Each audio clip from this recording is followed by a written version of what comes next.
माणसं वाईट नसतात दादा, त्या वाईट माणसांच्या पाठीमागे धावणारी वाईट असतात. चुकीच्या माणसाला जर तुम्ही प्रमोट करत असाल ना, तुम्ही चुकीचे आहात. सुरुवातीला तुम्ही चुकीचे आहात. मग मी एक वाक्य प्रत्येक प्रवचनात वापरतो, आवर्जून वापरतो, की एखाद्या समाजामध्ये एखादा गुंड तयार होणे ही वेगळी गोष्ट नाहीये किंवा आश्चर्याची गोष्ट नाहीये, पण त्या गुंडाला प्रमोट करणारा, त्याची प्रसिद्धी करणारा समाज तयार होणे ही सगळ्यात मोठी शोकांतिका आहे.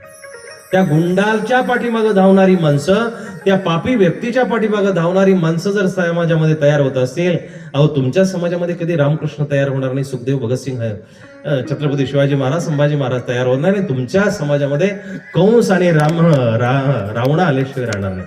तेच येतील तुमच्या समाजामध्ये. आपल्याला वाटत असलं नाणेगाव भले गाव छोटं आहे, एक आदर्श गाव तयार केलेले भास्करराव पेरे पाटलांनी. बघा ना, अख्ख्या महाराष्ट्रभर त्याचं ते प्रोजेक्ट आहे, अख्ख्या भारतभर त्या प्रोजेक्टची चर्चा असते, त्या गावाची चर्चा असते. का ते आदर्श गाव करायला हरकत आहे? आणि मग आपण अशी जर चर्चा निघाली, आमचे ते कमिटीज धडणे, हो आमचे सरपंच थोडेसे जरा, आमचे सदस्य जरा थोडेसे, आपण लुटून देतो. दादा, त्या व्यक्तीला निवडून आणणारे तुम्ही आहात.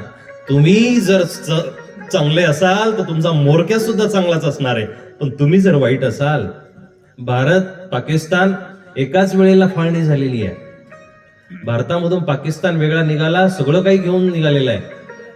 त्याच्याही पलीकडे थोडस आत्ताचं उदाहरण सांगतो. अनिल अंबानी आणि मुकेश अंबानी सोबतच वेगळे झालेले आहे, सोबतच दोघांना प्रॉपर्ट्या भेटल्या होत्या, सोबतच. पण मुकेश अंबानी एक नंबरचा भारतीय श्रीमंत माणूस आहे, अनिल अंबानीचं कुठं नाव पण दिसत नाही. तो रिवर्स चाललेला आहे. प्रगती कशी करायची हे तुमच्या माझ्या हातामध्ये आहे, ते एका व्यक्तीच्या हातामध्ये नाही आहे. तुम्ही जर एक व्यक्ती निवडून दिलेला आहे, पण तुम्ही जर तुमचं कर्तव्य करत नसाल, अरे नाही तुम्हाला गाव झाडायचं, नाही तुम्हाला गाव स्वच्छ करायचं, नाही गाव तुम्हाला क्लीन करायचं, व्यवस्थित ठेवायचं, तुमचं घर आणि अंगण तरी जपा. तिथून सुरुवात आहे. लांब जायची गरज नाहीये, लांब जायची गरज नाहीये. बुरा जो देखन में चला, बुरा न मिलिया कोई, मैंने मुझ में देख लिया, मुझसे बुरा ना कोई, कबीरा मुझसे बुरा ना कोई. आपल्या डोळ्यातलं कुसळ मुसळ आपल्याला दिसलं पाहिजे, दुसऱ्याच्या डोळ्यातलं कुसळ दिसता कामा नये. पण आपण दुसऱ्याची दोष दृष्टी बघत असतो, दुसऱ्याच्या डोळ्यामध्ये आपलं बघणं आहे, दुसऱ्याकडेच आपलं सदैव वाईट वृत्तीनं बघणं आहे, आणि मग आपला सुधार करायचा पाठीमागच राहून जातो. आपण आपला सुधार करत नाही, आपल्यामध्ये सुधारणा करत नाही. चौथं प्रवचन आहे. पहिल्यांदा प्रवचन केलं, मी नवीन होतो म्हणून मला वाटलं की जास्त काही कान ओढण्यामध्ये मजा नाहीये. म्हाताऱ्या माणसाचे कान टोचणं सोपं असतं बरं का, सोनाराकडे कधी गेले तर, कारण त्याच्या संवेदना कमी झालेल्या असतात. पण लहान लेकराचे कान टोचणं अवघड. तसं नवीन श्रोत्यांना टोचणं थोडंसं अवघड असतं, म्हणून पहिल्या वर्षी काही बोललो नाही. दुसऱ्या वर्षी वाटलं की आता काहीतरी रिझल्ट दिसेल म्हणून दुसऱ्या वर्षी काही बोललं नाही. पण तिसऱ्या वर्षी मला आवर्जून बोलावं असं वाटतंय. तुमची उपस्थितांची संख्या सांगते, ऐकायला 8 आणि खायला 60. माफ करा पण चुकीची गोष्ट आहे हो. काय काय त्याला अर्थ आहे काही? मला तुम्ही नंतर काही बोला, मी तुमच्या लेकरासारखा लहान आहे, परंतु धर्माच्या नात्याने माझं वय खूप मोठं आहे. धर्माच्या नात्याने माझा अधिकार ईश्वराच्या कृपेने मोठा असल्या कारणानं मी तुम्हाला प्रवचन देतोय आणि तुम्ही ऐकताय. त्या अधिकाराने तुम्ही चुकीचं वागत असाल तर तिथं मला तुमचं कान टोचणंच आहे. ही जी गादी ना दादा, ही मनोरंजनाची गादी नाहीये. आज सकाळी मी प्रवचन केलं, त्या ठिकाणी प्रवचन झालं आणि प्रवचन झाल्यावर माऊली ते म्हटले की, एक आमचेच साधक होते, ते म्हटले की छान प्रवचन केलं, भरपूर सुंदर आहे. सगळ्या जेवढ्यांनी बोलले तेवढे चांगलेच बोलले, पण ते एक आवर्जून मला भेटायला आले, ते म्हटले की छान केलं बरं का, पण थोडीशी गडबड अशी आहे की एखादा भावनिक प्रसंग घेतला असता आणि मग थोडस जरा लोकांना बरं वाटलं असतं आणि लोक थोडीशी रडली असते. समोर उभं राहिलो आणि म्हटलं, दादा गंमत अशी आहे, मी भाडोत्री माणूस नाही आहे, आणि दुसरं म्हणजे मी मनोरंजन करण्यासाठी तुमच्यामध्ये प्रवचन देत नाही. नीट लक्षात घ्या, ही मनोरंजकाची गादी नाहीये. तुम्हाला जर मनोरंजनच ऐकायचं असेल, टीव्ही लावा, मालिका लावा, पिक्चर लावा, नवे नवे तमाशे बघायला जाणं दादा. कीर्तनामध्ये तुम्हाला काय वाटतं की त्या महाराजांनी सुंदर अशी कवाली गावी, सुंदर अशी गझल गावी, त्यांनी मस्तपैकी काय जे चालू आहेत संप्रदायामध्ये इतर तिकडं का तुम्ही ते डिमांड करताय हो? एखाद्या ह्या नारदाच्या व्यासाच्या गादीवरून धर्माची डिमांड करा, धर्मसूत्रांची डिमांड करा, भक्तिसूत्रांची डिमांड करा. आणि जेव्हा तुम्ही हे कराल ना, त्यावेळेस तुम्हाला ही जे भ्रष्टपणा समाजामध्ये दिसतोय तो अजिबात दिसणार नाही. तुमची चॉईस बिघडलीये म्हणून इथल्या मंडळींना तसं तुम्हाला द्यावं लागतं. हॉटेलमध्ये गेल्यानंतर वडापाव आहे का हो? नाहीये. समोसे आहेत? नाहीये. मग कचोरी आहे? नाहीये. भेळ आहे? नाहीये. दुसरं आणखी काय? नाही म्हटले ते खर्रा भेटतोय आमच्याकडे, खर्रा बरं का, ते नागपूर भागामध्ये प्रसिद्ध असत. तो घेणारा जो असतो ना, तो म्हणतो आता वडापाव खायची भूक होती, वडापाव पण नाहीये. समोसा खायची भूक होती, ती पण नाहीये. ऐका ना थोडस, ज्यांनी प्रवचनात बडबड केली त्याला पुढच्या जन्मामध्ये बेडूक व्हावं लागतं. लक्षात आलं का? तुम्हाला काय व्हायचं? हो कीर्तनी बडबड करील जो कोणी, बेडूका होणी गेल जन्मा, बेडूका होणी गेल जन्मा, बेडूका होणी गेल जन्मा.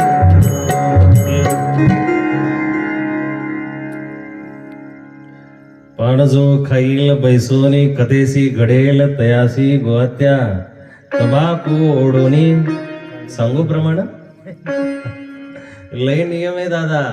हे उगाच काहीतरी टाइमपास करायचा म्हणून आपण अध्यात्म करतोय. हा अध्यात्माचा क ख एबीसीडी सुद्धा नाही हो साहेब. एबीसीडी यती मुनी जपी तपस्वी हजारो वर्षापासून हिमालयामध्ये बसलेले दाढ्या जमिनी झाडतायत साहेब, तरी तो त्यांना एक झलक सुद्धा दाखवायला तयार नाही.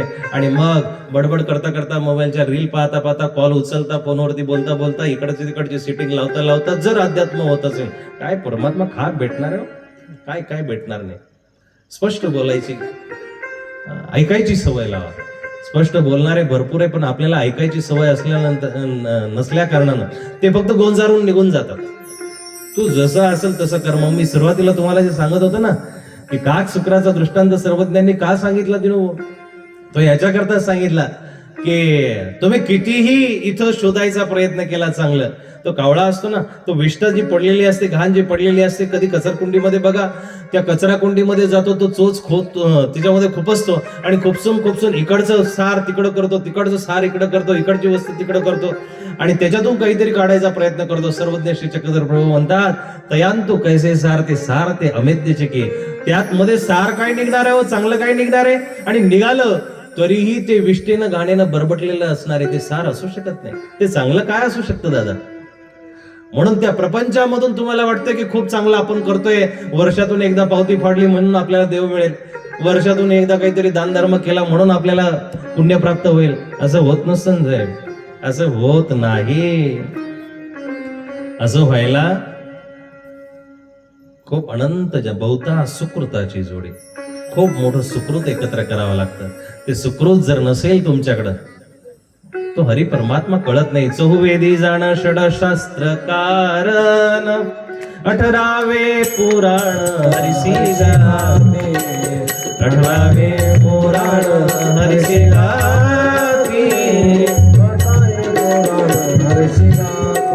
म्हणतोनी नवनीता तैसे गे आनंदा, म्हणतोनी नवनीता तैसे गे आनंदा, वाया व्यर्थ कथा सांडी मार्ग, वाया व्यर्थ कथा सांडी मार्ग, वाया व्यर्थ कथा सांडी मार्ग. प्रमाण मला याच्याकरता द्यायचं होतं, प्रमाण याच्याकरता द्यायचंय की चहुवेदी जाणं षडशास्त्र करणं हरिसी. अहो त्यांना सुद्धा कळाला नाही ना, तो त्यांना सुद्धा कळाला नाही. वृक्षाचे पान आले ज्याची सत्ता, राहिली अहंता मग कोठे. आपला अहंकार बाजूला करा. प्रेम गलियती सांकरी जा मैं दोन समाय, जहा हरी वसे वा मैं नाही, जहा मैं वसे वहा हरी नाही. प्रेमाचा जो रस्ता आहे, परमात्म्यापर्यंत जो रस्ता आहे, सांकरी म्हणजे तो आखूड आहे. त्याच्यापर्यंत पोहोचण्यासाठी तुम्हाला काम, क्रोध, मद, मत्सर, लोभ, ईर्ष्या, द्वेष पाठीमागं टाकावे लागतील, तेव्हा तो तुम्हाला प्राप्त होणार आहे. पण हे आपलं बेगडी वागणं कसं आहे माहिती का? गाढव शृंगारिले कोडे, गाढव शृंगारिले कोडे, काही केल्या नवे घोडे. दादा कितीही वरवर अध्यात्म केलं, प्रपंच केला, गाढवाला कितीही वरून शृंगार केला तर तो घोडा होऊ शकतो का साहेब? आई जमल नाही. शेवटच्या समयाला हात आपटत हरी हरी जरी म्हटलं, पण तो हात सुनेच्या नावाने जर आपटत असेल तर कसला हरी साहेब, कसला हरी परमात्मा खुश होणार आहे? टाचा घासतात बरेचशा, हात चोळत चोळत चोळत देवा देवा देवा देवा देवा, पण ते हात अंतकरणामध्ये दुसऱ्यासाठी जर चोळत असाल, नाही नाही परमात्मा सापडणार साहेब. दादा धर्म करण्यासाठी आपण आता पुढे सरकलं पाहिजे. ईश्वर प्रसन्न करण्यासाठी आपल्याला परमात्म्याच्या जवळ जाणं गरजेचं आहे. श्रवणम कीर्तनम प्रभो स्मरणम पाद सेवनम, ऐकायला शिका. शोकांतिका वाटते ना दादा, अर्ध गाव उपदेशी आहे आणि अर्ध गाव माळकरी आहे. मिरचीचा देठ खोडून टाकावा, मेथीच्या झाडाचं खोड खोडून टाकावं, तशी काही माणसं नास्तिक असतील तर त्यांना टाकून द्या, पण बाकीची तर टाकाऊ नाहीये.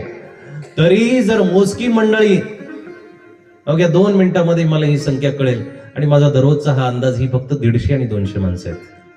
किती पंक्तीला खर्च किती येतो अन्नदानाचा?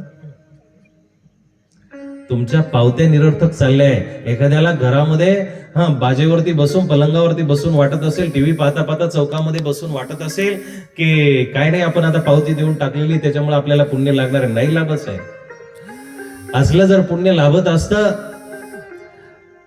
तर अंबानीला किंवा उद्या त्या अडाणीला सांगता आलं असतं की जा अमक्या अमक्या ठिकाणी 1000-10,000 लोक उपाशी आहेत, त्यांना जेव घाल किंवा त्यांच्या पावत्या दे, तुला खूप मोठं पुण्य लागेल. तो लगेच पुण्यवान झाला असता. तसं घडत नाही. म्हणून बाबांनो, आपल्या जीवनामध्ये अध्यात्म करायला शिका, धर्म करायला शिका. आणि ज्या वेळेस तुम्ही धर्म कराल तर ईश्वर परमात्मा दयाघन तुमचा झाल्याशिवाय राहणार नाही. आयुष्याला वाया घालू नका. श्रवणम कीर्तनम प्रभो, श्रवण म्हणजे ऐकायला शिका. पण होतं काय की आम्हाला थोडंसं बोलायला यायला लागलं, 2-4 शब्द देवाच्या धर्माचे आम्हाला सांगायला जमले, 2-4 आम्हाला कथा प्रवचन ऐकायला सांगायला जमले की आमचे कान बंद होऊन जातात. श्रवणम भक्ती संपली तिथंच. जो खरा दास आहे ना, परमात्म्याचा दास, तुम्ही पंथीय उपदेशी मंडळी आहात, महाराज मंडळी पण आहे. तुम्हाला एक दृष्टांत सांगतो. सर्वज्ञ श्री चक्रधर प्रभू महाराष्ट्रामधून निघून गेले, आणि निघून गेल्यानंतर त्यांची जी भक्त मंडळी होती त्याच्यामध्ये महादाईसा नावाची एक साध्वी आहे. आमच्या या साध्वी बसलेल्या त्यांच्यापैकी एक साध्वी आहे. ती भिक्षा मागत मागत रुद्रपूरच्या त्या गल्ल्यांमध्ये जाते, एका ठिकाणी जाते, आणि एका ठिकाणी भिक्षाचा आवाज दिल्यानंतर एक लेकरू खेळते बाहेर, त्याच्या तोंडाला शेंबूड माखलेले, त्याच्या तोंडाला उष्ट माखलेले, अर्धवट कपडे त्याच्या अंगावरती, मातीनं माखलेलं त्याचे शरीर आहे. आणि जेव्हा त्या महादाईसानं भिक्षा हा शब्द उच्चारला, त्या लेकरानं बघितलं आणि त्या महादाईसाकडे बघून श्री चक्रधरा असं म्हटलं. ते लेकरू म्हटलं, त्या महादाईसाला राहावलं नाही दादा. काखेमध्ये असलेली झोळी बाजूला ठेवली, हातामधलं पात्र बाजूला ठेवलं, आणि त्या लेकराला उचललं. उचलून त्या लेकराची सगळी घाण आहे ना, ती घाण आपल्या पदराने, आपल्या प्रावरणाने साफ केली. त्याच्या तोंडाचा मुका घेतला आणि डोळ्यातून 2 अश्रू काढले की देव दुर्लभ, की देवा ते आठविता दुर्लभ. माझ्या देवाला आठवण करणारे हे बालक या ठिकाणी जर जन्माला आलेले आहेत, तर नक्कीच नक्कीच परमात्मा इथंच आहे, तो दूर कुठं गेलेला नाहीये. परमात्म्याला आठवायला शिका दादा. श्रवणम, 2-4 शब्द आपल्याला समजले म्हणून तुम्ही पुण्यवान व्हाल असं काही नाहीये दादा, असं काही नाहीये. जी स्वतःला खूप मोठी महान समजणारी जी माणसं होती, आज अमेरिकेसारखा देश युद्ध करतोय. 20-30 वर्षापूर्वी तेलाच्या खाणीवाल्या लोकांचं राज्य येईल म्हणणारा इराण सारखा देश आज युद्ध करतोय. तिथल्या लोकांची आज परिस्थिती अशी आहे, 10 लिटर तेल घ्या आणि एका टायमाचं जेवण द्या. 1 बॅरल भरून पेट्रोल द्यायला ती माणसं तयार आहे साहेब दादा. आणि 1 टायमाची भाकरी मागत ती फिरतायत. हमास मध्ये काय काय तो प्रकार चालू आहे. आणि हे आता तिकडं बरं वाटतंय आपल्याला, वाटतंय की काही नाही, इराणमध्ये चालू आहे ना, अमेरिकेमध्ये चालू आहे, त्याचं काय होतं, आपल्याकडे कुठं काय होणार आहे? असं काही नाही आहे दादा. दिल्लीमध्ये पानिपतचं युद्ध सुरू झालं, पण त्या दिल्लीमध्ये जेव्हा दिल्लीच्या वरती कुरुक्षेत्रामध्ये पानिपत झालं, पण त्याच्या जळा महाराष्ट्राच्या अख्ख्या मातीपर्यंत पोहोचल्या, नवे हैदराबादच्या निजामापर्यंत पोहोचल्या, आणि भारत परत 50 वर्ष पाठीमागे गेला होता. त्या काळी पानिपतच्या युद्धामध्ये 1.25 लाख बंदी मराठे माणसांनी बंदी करून गेले होते. ते आणि ते आजही बलुचिस्तानमध्ये छत्रपती शिवाजी महाराजांचा फोटो लावून तिथं बसलेली आहेत. त्यांची अजूनही इच्छा आहे की आम्हाला कधीतरी महाराष्ट्राचं तोंड बघायला मिळावं. अजून त्यांची इच्छा आहे की कधीतरी किल्ले रायगड आम्हाला पाहायला मिळावा, की एवढे मोठे महापुरुष आमच्या समाजामध्ये आहेत.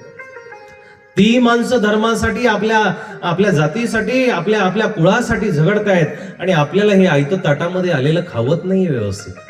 आपण आपल्या धर्माचा अभिमान ठेवत नाही, आपण आपल्या संतांचा अभिमान ठेवत नाही, आपण आपल्या ग्रंथांचा अभिमान ठेवत नाही, आपण आपल्या नवे अरे बाहेर काही डोकावू नका, आपण आपल्या घरामध्ये असलेल्या माता पित्यांचं सुद्धा आपण बोल ऐकू शकत नाही, तर आपण त्या माता पित्यांच्या मनुष्याच्या पोटी आज जन्माला आलेली जनावरच आहोत, माणसं नाही. म्हणून बाबांनो, जीवन व्यर्थ खर्च करू नका. जीवनाला उगाच नाल्याच्या पाण्यासारखं नका सांडू. ते अमृतासारखं आहे, ते अमृतासारखं त्याला जपलं पाहिजे, अमृतासारखं जपलं पाहिजे. मानवा हो दास निशिदिनी श्रीहरीचा, नको करू रे नाश आपल्या जीवनाचा. भजन म्हणताना टाळी वाजवली पाहिजे. मानवा हो दास निशिदिनी श्रीहरीचा, नको करू रे नाश आपल्या जीवनाचा. मानवा हो दास नको करू रे नाश आपल्या जीवनाचा. मुठ सावध हो खडबडूनी, जरा एक कान उघडूनी, तुझे सुकृत होते म्हणून नर जन्माला चालोनी असा बहुमोलाचा. नको करू रे नाश आपल्या जीवनाचा. मानवा हो दास निशिदिनी श्रीहरीचा, नको करू रे नाश आपल्या जीवनाचा.